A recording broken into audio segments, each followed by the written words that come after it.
Imagine yourself drifting into the quiet of space. The hum of the world softens, and in its place is this slow rhythm of calm music, like a heartbeat in the distance. Tonight we will tell a story not of noise and drama, but of silence.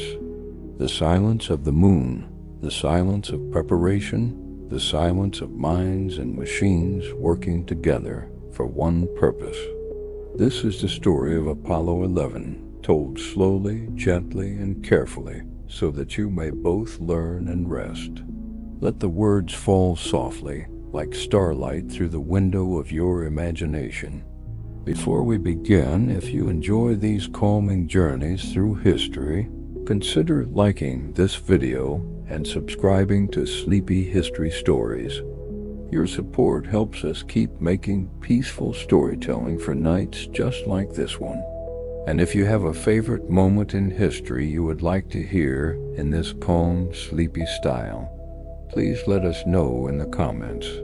Now, let us drift back to the year 1969, when the world looked to the sky with hope. The Apollo 11 mission did not appear suddenly. It was the result of decades of dreams, rivalries, and experiments.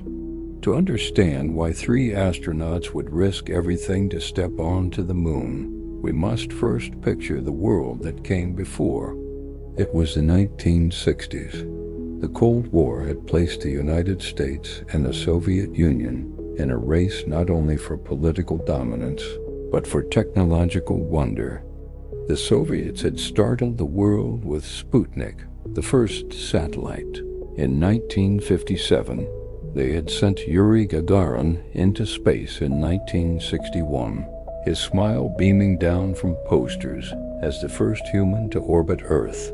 The United States, determined not to be left behind, had its answer in a bold promise.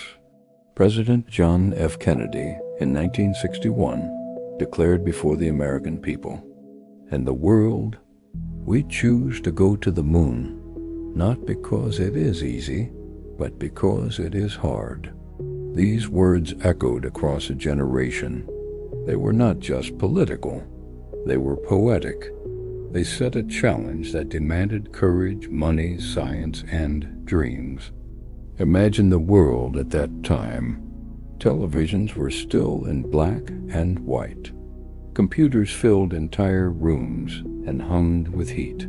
Engineers used slide rules instead of laptops. Yet, in the quiet offices of NASA, men and women worked with relentless focus. They calculated orbits, designed rockets, and tested engines. Mistakes were costly. Some missions failed, but the dream was too large to let go. As the years passed, the Apollo program took shape. Apollo 1 ended in tragedy, with a fire that claimed the lives of 3 astronauts during a ground test. But even in grief, the mission continued. Engineers redesigned, strengthened, and improved. Each Apollo flight learned something new. Apollo 7 tested spacecraft in orbit. Apollo 8 carried humans around the moon for the first time, showing Earth as a fragile blue marble in the dark. Apollo 10 rehearsed every part of the moon landing, stopping only a few miles above the lunar surface before turning back. And so the stage was set. By the summer of 1969, Apollo 11 prepared to carry humans to the moon itself. The world held its breath. The preparation for Apollo 11 was not only technical, it was also human. At the heart of the mission were 3 astronauts, Neil Armstrong, Michael Collins, and Buzz Aldrin. Neil Armstrong, quiet and thoughtful, was chosen as commander. He was known for his calm under pressure. His colleagues said he never raised his voice no matter the situation. He had flown in dangerous missions before, surviving near disasters with steady hands.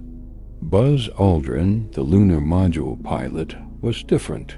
He was precise, mathematical, and outspoken. A man of discipline, he brought with him a passion for space navigation and a sharp mind. Michael Collins, the command module pilot, would not walk on the moon. His role was lonely yet vital. While Armstrong and Aldrin descended to the lunar surface, Collins would remain in orbit, circling the moon alone. He would be the most isolated human being in history, separated from Earth by 240,000 miles, and separated from his companions by the vastness of the lunar surface. The astronauts trained endlessly. They practiced walking in bulky spacesuits. They rehearsed emergency procedures, memorizing every switch, every command. Simulators were built to mimic the lunar landing, bouncing, and jolting like the real spacecraft would. Meanwhile, technicians inspected the mighty Saturn V rocket. It stood taller than the Statue of Liberty, with 3 massive stages designed to lift men beyond Earth's grasp. Each bolt, each valve, each circuit was checked and checked again. Thousands of people worked quietly, their names mostly forgotten, but their efforts essential. On the ground, families watched with mixed feelings. Wives of the astronauts knew that success would make history, but failure could mean loss. The mission was dangerous. Everyone understood it, yet still the journey moved forward. As July 1969 arrived, the world was ready. More than 1 million people would gather in Florida to watch the launch. Millions more would listen on radios or watch on televisions across oceans and continents. It would be, for a moment, a shared dream. The silence of anticipation stretched over the earth, waiting for the roar of a rocket to break it. The morning of July 16, 1969, dawned humid and hazy at Cape Kennedy in Florida. The sun rose slowly over the horizon, casting pale gold light across the ocean, where waves lapped quietly against the shore. Yet just inland, the scene was dominated by something entirely new to human history: the Saturn V rocket, standing taller than a 30-story building, gleaming white against the blue-gray morning sky. For those who were awake early, perhaps sitting on picnic blankets miles away from the launch site, the sight was breathtaking. The rocket seemed almost impossible in scale. Not a simple machine, but a towering symbol of everything humanity had imagined about leaving Earth. Slowly, the atmosphere grew hushed. Tens of thousands of spectators gathered, yet even in the crowd there was a stillness, as if everyone was collectively holding their breath.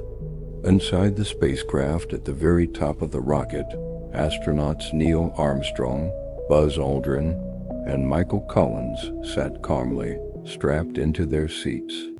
Their voices over the communication lines were measured, almost soothing in their steadiness.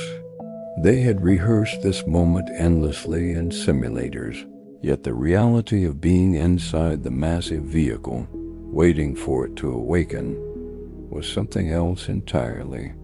As the countdown reached its final minutes, the ground shook faintly, and steam hissed from the base of the Saturn V as its fuel lines chilled in preparation.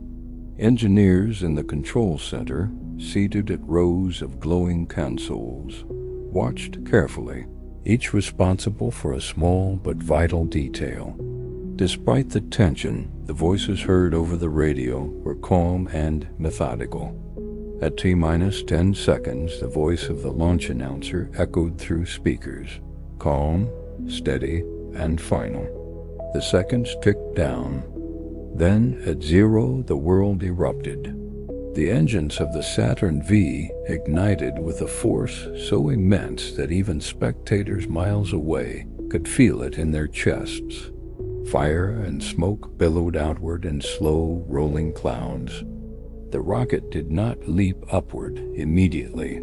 Instead, it seemed to hesitate, straining against gravity, before slowly, majestically beginning to rise. For those watching on television, the screen filled with the bright white column of flame. For those standing in the Florida morning, the sound rolled across the landscape seconds later, a deep, resonant thunder that rattled windows and shook the ground. Birds scattered into the air. Children clutched their parents' hands. The sight was overwhelming, a tower of fire lifting human beings away from Earth. Yet, inside the spacecraft, the astronauts remained calm. Their voices, captured on recordings, are steady, almost casual. They monitored their instruments, feeling the tremendous vibration and pressure, but speaking with the same measured tone they had used in countless simulations. As the rocket climbed higher, passing through the atmosphere, the sky darkened from blue to indigo, then to black. Within minutes, the Earth was curving visibly beneath them.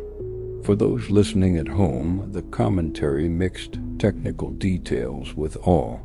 Humanity had seen rockets fly before, but never with the weight of this mission.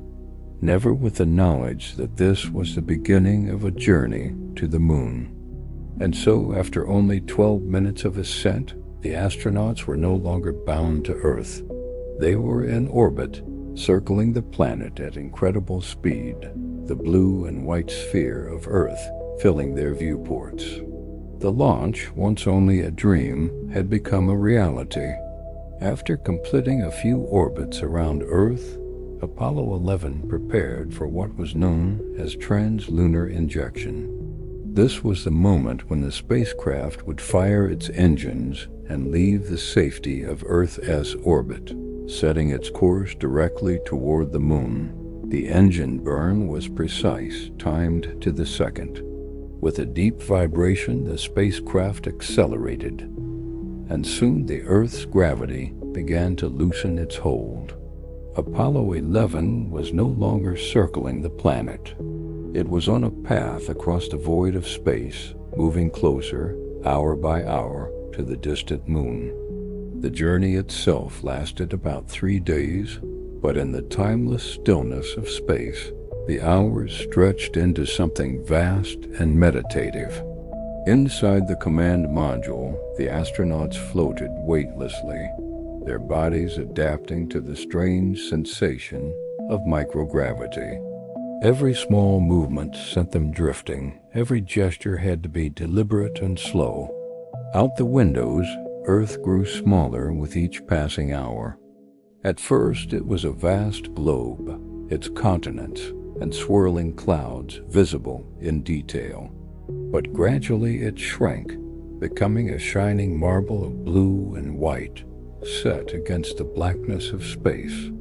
For the astronauts, it was both beautiful and humbling. The entire world, every person, every memory, every history, all contained within that fragile sphere.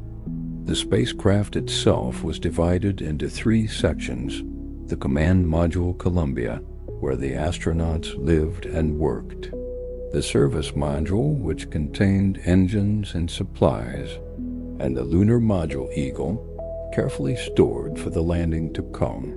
Each part had its purpose, and together they formed a delicate balance of engineering that made the mission possible. Daily life aboard Apollo 11 was quiet, rhythmic, and careful. The astronauts performed routine checks on their instruments, adjusted their trajectory when needed, and took moments to rest and eat. Their meals were simple, packaged foods that had been dehydrated and vacuum sealed, rehydrated with small squirts of water. They floated as they ate, the crumbs of their food carefully controlled to prevent them from drifting into the equipment. When the work slowed, they would gaze out of the windows, their eyes drawn to the sight of the moon growing closer. At first it appeared as a distant disk, pale and gray, hanging motionless in the dark. But as the days passed, it began to reveal its details, the craters, the shadows, the rugged highlands. The silence of space was profound.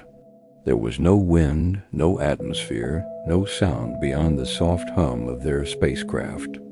Even their voices, transmitted through radios, seemed to echo into the endless void. The vast emptiness outside was both comforting and haunting, a reminder of how small and fragile life truly was. For Collins, Aldrin, and Armstrong, there was a rhythm to this quiet voyage. It was a time of reflection, of steady work, and of silent anticipation. For the millions on Earth, the journey was followed moment by moment, their hearts tethered to the tiny craft making its way across the cosmic gulf. And as Apollo 11 drew nearer to the moon, its destination becoming clear, the world below held its breath. The journey was not just a voyage of distance, but of time, carrying humanity from the familiar orbit of Earth to the threshold of another world.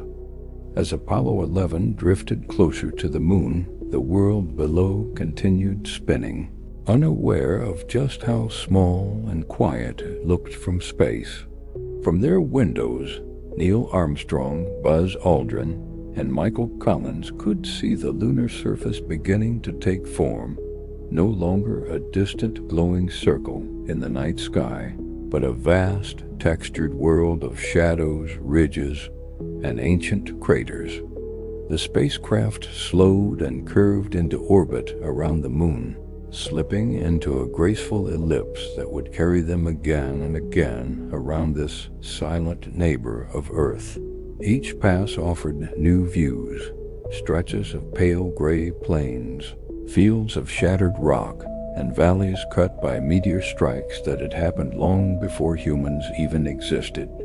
The astronauts spoke softly, their voices calm and steady, as if they were afraid to disturb the silence of the moon itself. Inside the command module, the steady hum of instruments filled the air like a quiet lullaby. Switches clicked softly as Michael Collins carefully monitored systems, ensuring that everything remained in balance. Unlike Neil and Buzz, who prepared for their descent to the surface, Collins would remain here, orbiting alone, circling endlessly above while his companions attempted history's boldest landing. As the spacecraft passed behind the moon, radio contact with Earth was lost. The astronauts were cut off, floating in the deep shadow of space where no signals could reach. The Earth itself was hidden too, leaving them in a darkness so complete it was almost dreamlike. Many later described this as one of the most surreal parts of the mission, a time when it felt as though they had left the universe behind. When the spacecraft re-emerged, Earth returned as a blue and white sphere in the distance. Its oceans shimmered faintly, its clouds swirled in slow motion, and from so far away, every city, every person, every sound was contained within a fragile dot no bigger than a marble. The contrast was overwhelming. The desolate, silent moon below and the vibrant, living Earth hanging far away in the blackness. Neil and Buzz prepared for separation. The lunar module, which they called Eagle, would detach from the command module, leaving Michael Collins behind. The astronauts exchanged calm words, their voices steady but tinged with a quiet weight. For once the docking clamps released, the Eagle would glide away, two men carrying the hopes of all humanity to the surface of another world. The separation was smooth. The small, spider-like lunar module drifted slowly away from Columbia, the command module, its thin legs stretching outward as though reaching for the lunar soil far below. Michael Collins watched them go, his companions becoming smaller in his window, while he silently accepted his role as the lone guardian of the command ship. He later described this time as strangely peaceful, though he knew he carried the heavy responsibility of keeping the only way home safe and ready. As Eagle maneuvered into its orbit, the world below awaited its descent. The crew went through their checklists in soft, measured voices, testing systems one by one, until all was ready. The moon waited beneath them, silent, timeless, unchanged for billions of years. On July 20th, 1969, the Eagle began its slow descent. The world held its breath.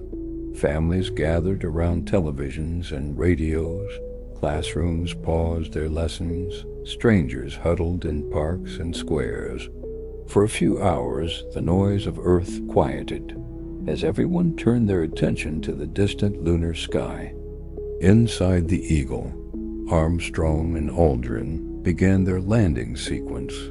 The small craft shuddered and hummed as its descent engine fired, slowing them against the pull of lunar gravity. Through the small triangular windows, they could see the surface rising up to meet them, a barren expanse of grays and silvers, with sharp craters and boulders scattered like the scars of ancient storms. Their voices, though calm, carried the faint edge of concentration. Every adjustment had to be precise. The lunar module was fragile, its thin walls no thicker than aluminum foil in places, built for one purpose alone: to land and then to leave. As they descended lower, alarms began to ring. The computer signaled overloads, its small memory pushed to the limit by the flood of calculations. On Earth, controllers at Mission Control watched their screens anxiously, their hands clasped, their breaths shallow. Engineers, astronauts, and flight directors all sat frozen in silence, the tension thick in the air. Yet the crew pressed on. The guidance system still worked, and the landing could continue. Through the window, Armstrong realized they were approaching a field scattered with rocks and a large crater that could destroy the landing. Taking manual control, he guided the Eagle forward, his hands steady, his voice even. The fuel gauge ticked downward to 60 seconds left, then 30, then 20. Still, Armstrong searched for a safe place. The module drifted silently, hovering like a feather in the void. At last, Armstrong spotted a flat stretch of ground and eased the craft down. Dust rose in slow motion, billowing out beneath the landing pads, curling and spreading in the vacuum of space. The contact light blinked on, and then the words came calm, steady, timeless. "Houston, Tranquility Base here. The Eagle has landed." In Mission Control, applause and cheers broke out, though many sat stunned, their eyes wet, their hearts still racing. On Earth, people embraced, strangers wept, radios crackled with celebration, and televisions flickered with the images of two men resting quietly on the surface of another world. But inside the lunar module, there was no noise, no shouting, no celebration.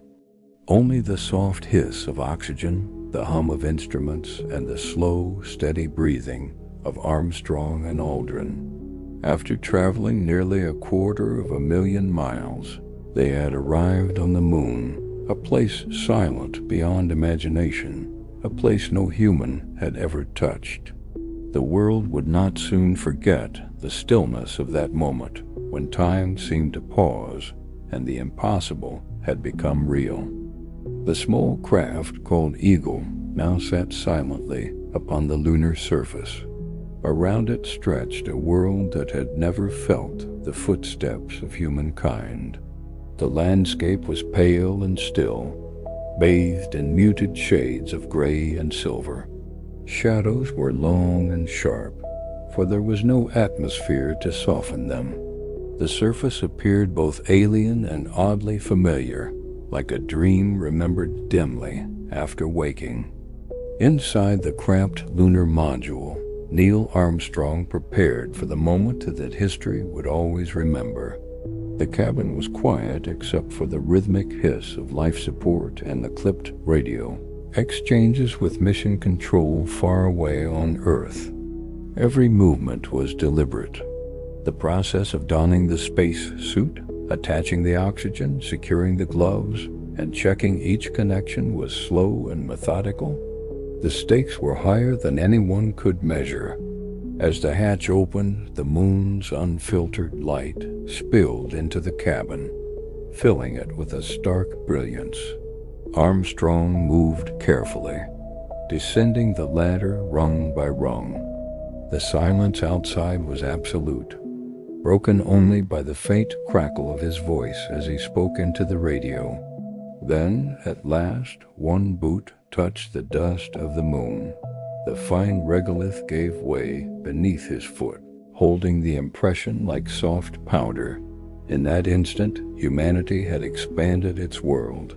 Though Armstrong's words were carefully chosen, the greater truth lay in the quiet itself, in the unspoken awe of setting foot upon a new world. Buzz Aldrin followed soon after.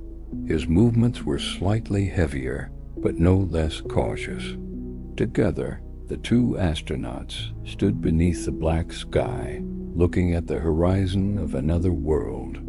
The Earth, a glowing marble, floated above them, impossibly distant yet breathtakingly beautiful. They moved slowly, testing their steps. The low gravity gave them a strange rhythm, almost a gentle bouncing. Each step stirred a small cloud of dust that lingered in the vacuum before falling silently back to the ground. The landscape around them was ancient, untouched, and endless.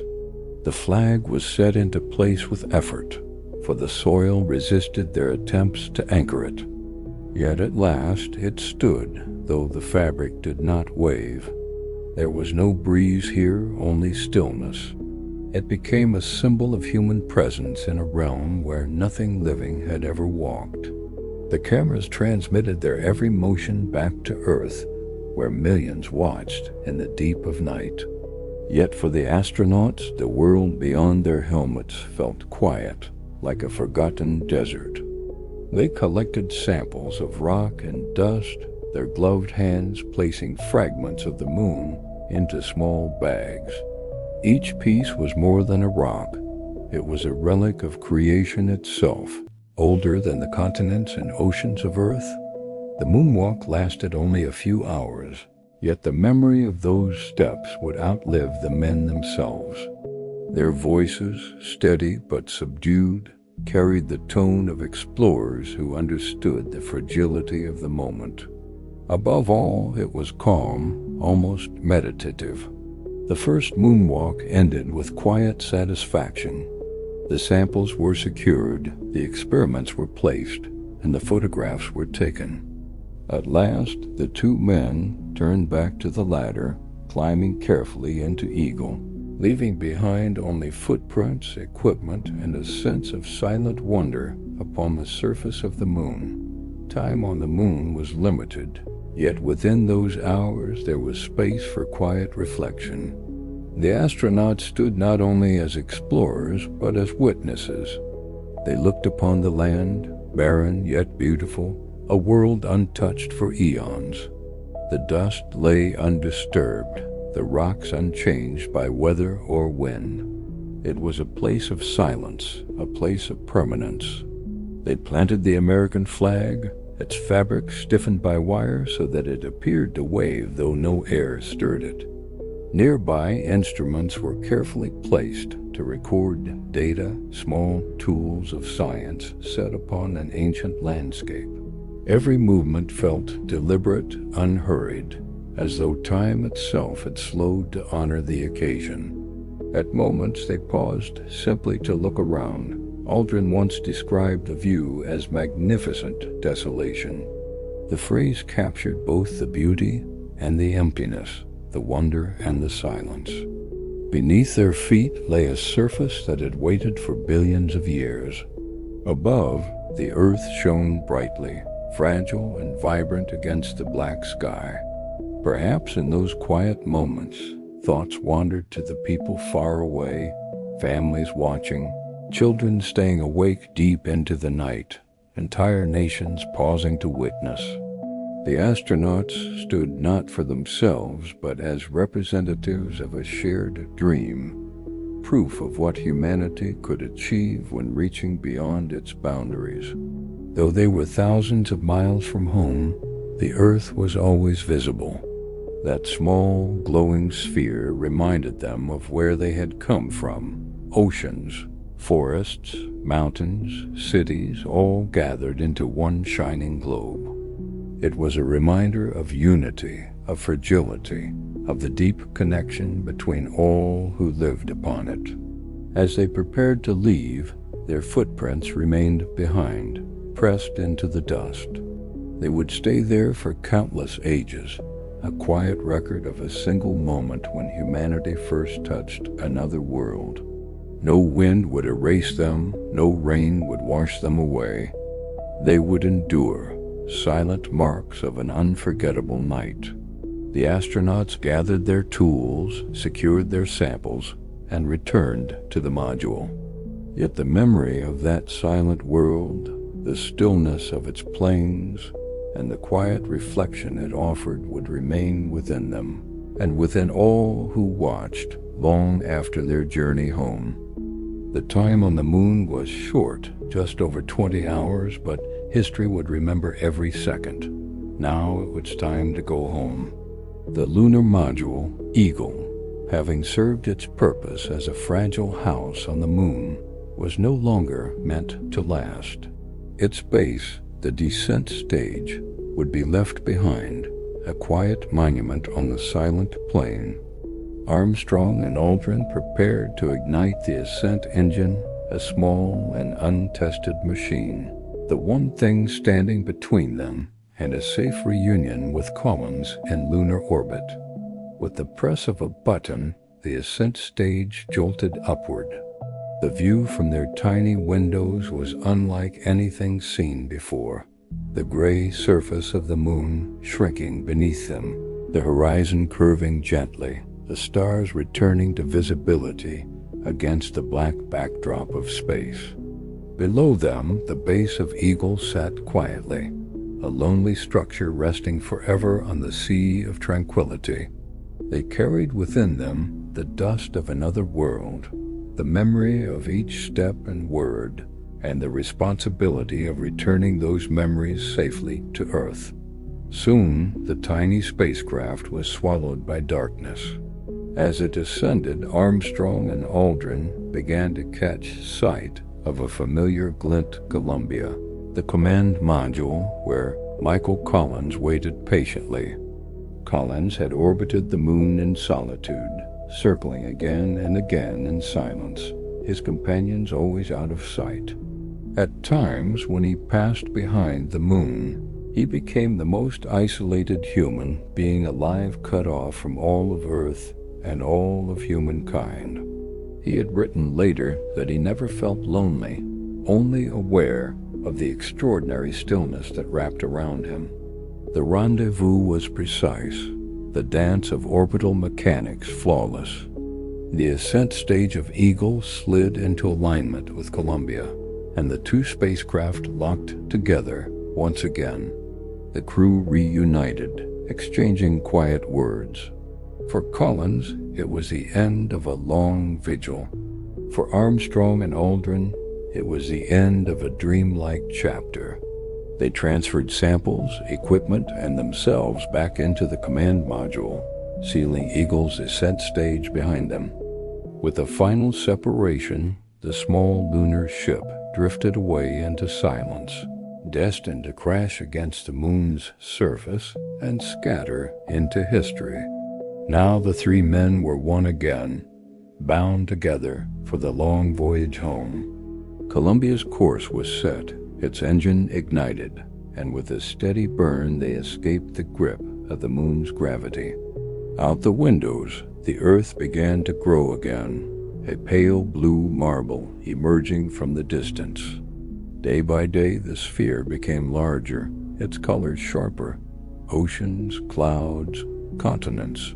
It was home, and it was waiting. Inside Columbia, the astronauts settled into routine. They checked systems, slept in turns, ate simple meals, and floated weightless in their small cabin. Outside, space remained endless and black, yet the Earth was now a constant, drawing nearer with each passing hour. The mission was almost complete, but one final challenge remained: re-entry into Earth's atmosphere, a fiery return that no machine could survive without the careful design of its heat shield. As they drifted toward home, Armstrong, Aldrin, and Collins allowed themselves moments of reflection. They thought of those who had worked tirelessly on Earth to make their journey possible. They thought of the billions watching, waiting to see them return safely. And they thought of how small Earth looked from afar, how fragile and how united it seemed when seen against the backdrop of an infinite universe. In the quiet of space, Apollo 11 carried not just its crew, but the hopes of all humanity, back to the place where their story began. July 24, 1969. The waters of the Pacific Ocean stretched wide and calm beneath the morning sun. High above, Apollo 11 re-entered Earth's atmosphere. Flames streaked across the sky as the command module pushed through layers of air at incredible speed. For a time, radio silence fell, what engineers called the blackout period, as the ship's heat shield battled against temperatures hotter than the surface of the sun. Then, like a promise fulfilled, voices returned. The astronauts were alive. Soon, parachutes blossomed overhead, red and white against the sky. The small capsule drifted downward, rocking gently as if it were simply another object falling back into the embrace of Earth. Then, with a splash, Apollo 11 returned to the ocean. Waves rose around it, the air filled with the sound of helicopters and rescue ships rushing to greet them. Humanity's greatest voyage had ended not with spectacle, but with water and wind, with salt and spray, with 3 men floating in a capsule no larger than a small car. The world cheered. From cities to villages, from radios to televisions, billions of people rejoiced in the safe return of the crew. Armstrong, Aldrin, and Collins were brought aboard the USS Hornet, the recovery ship, and placed into quarantine, a precaution against the unknown possibilities of lunar germs. The image of the 3 men smiling behind the glass of their mobile quarantine unit became one more symbol of the strange, wondrous, and cautious age humanity had entered. But the true legacy of Apollo 11 went far beyond its safe return. For the first time, humans had walked upon another world. They had proven that the limits of exploration could be stretched beyond Earth's skies. More importantly, they had offered a new perspective. That Earth, when seen from the moon, was a small, delicate sphere, one without borders or divisions, suspended in the blackness of space. The astronauts became heroes, but they also became storytellers. They spoke of the silence of the moon, of the fragility of Earth, of the courage of thousands of people who had worked together to make the impossible possible. They reminded the world that exploration was not only about machines and rockets, but about imagination, cooperation, and the enduring desire to know what lies beyond. Decades later, the footprints of Armstrong and Aldrin remain on the moon. They have not been washed away by wind or rain, for the moon has no air, no weather. They are silent, still, and enduring, a record of that brief moment when humanity took its first steps into the wider universe. And so the story of Apollo 11 is not just about rockets and astronauts. It is about the collective will of people across nations, the dream of reaching farther than ever before, and the quiet truth that, in the vastness of space, our home is small and precious.